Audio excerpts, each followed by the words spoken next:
Welcome back to Vivid Buffalo and Mindful Minutes. My name is Angela Miklas. I will be teaching the Veterans Paint Night tonight, so I thought I would get my Mindful Minutes in early and do a little grounding and breathing before I teach. And I plan on sharing this reading with my class. So it'll be a reading from Journey to the Heart by Melody Beattie, which is an awesome book because there are short daily meditations where I find it's really good to utilize it before a mindful practice. So before a yoga class, before an art class, or before I engage in one of those practices. So we'll get to that in just a minute. We have been busy. Jeremy Miklas has posted some designs that he's working on at a barber shop that are pretty intense and amazing and sports oriented. And maybe some members of the local NFL team go to this barber shop. Maybe it's of those folks. So this one is really cool. We're super excited. So you can see the work in progress pics on Vivid Buffalo's Instagram, on Jeremy Miklas on Facebook, and I'll be sharing that stuff on my Facebook as well, as much as I can because it's a lot, you guys. And we're also working on the author room at Reach Charter School, and yoga classes. So I'm teaching yoga tomorrow night at the Wurlitzer Common Office Park. So that's home of the Niagara Climbing Center.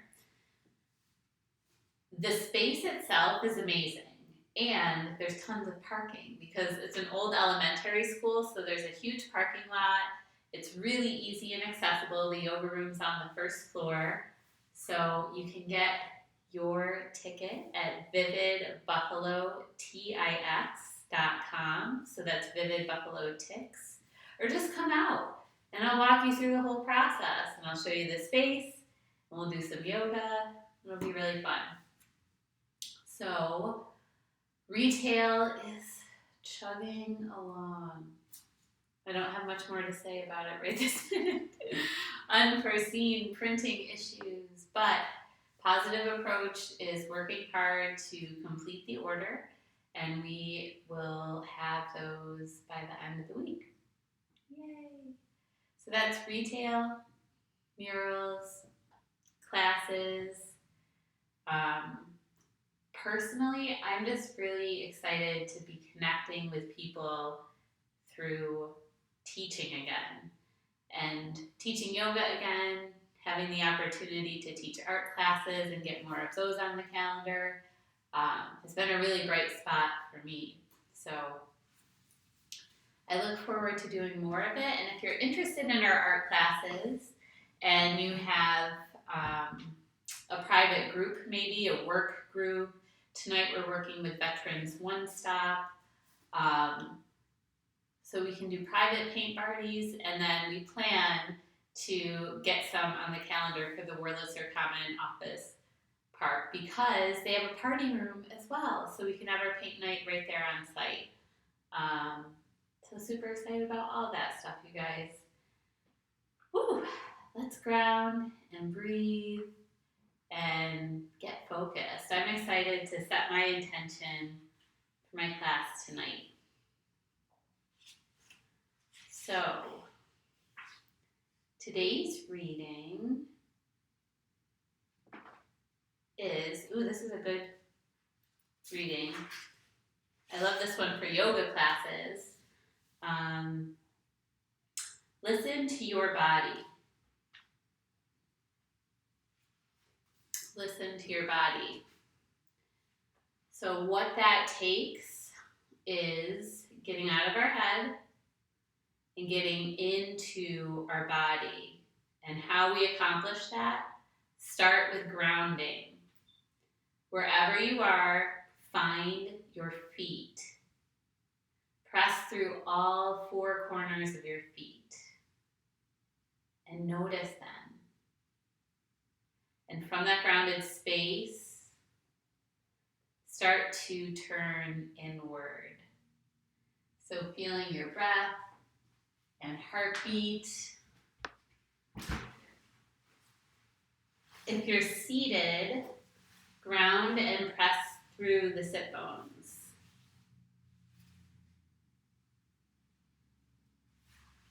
Moving the fun stuff away and really settling into your space. From there, you can put one hand on your heart, one hand on your stomach. Feeling the deep inhales, deep exhales.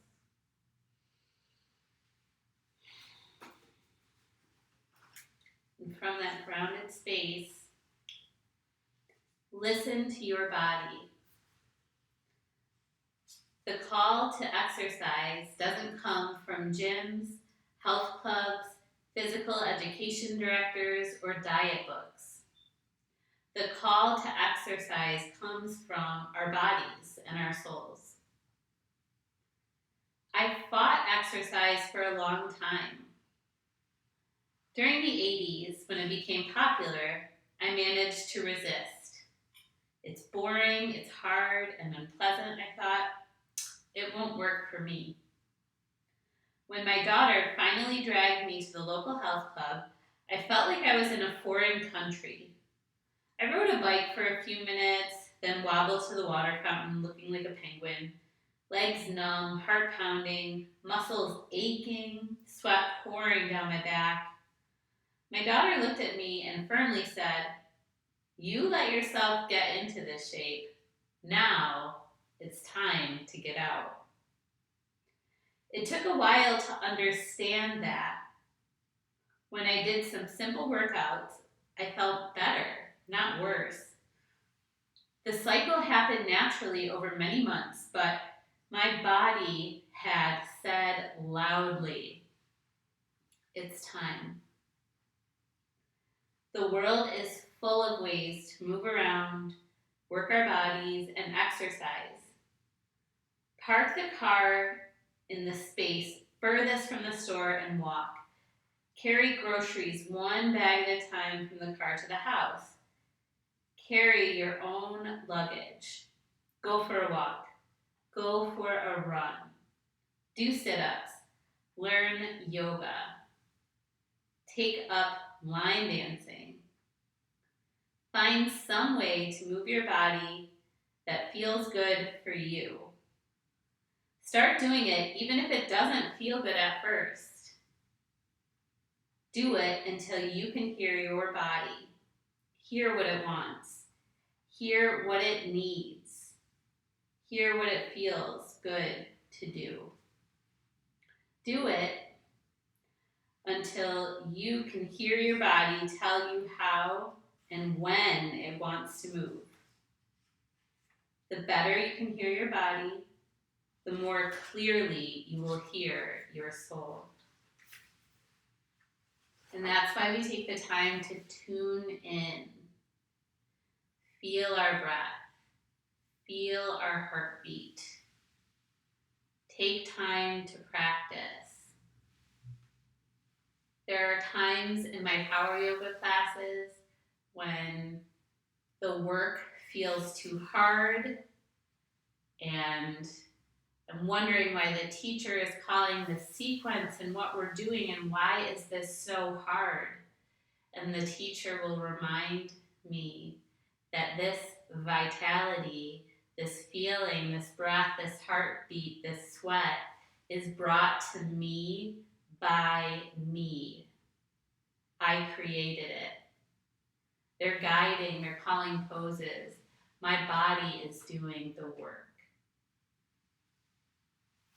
So take time to notice that, to overcome those feelings of resistance and just move and make some new shapes and make some new patterns and do something that inspires your creativity. From that space, take a big, huge, beautiful breath in. Exhale, let it go. Woohoo! Thanks, friends. All right, ready to teach now. See you tomorrow.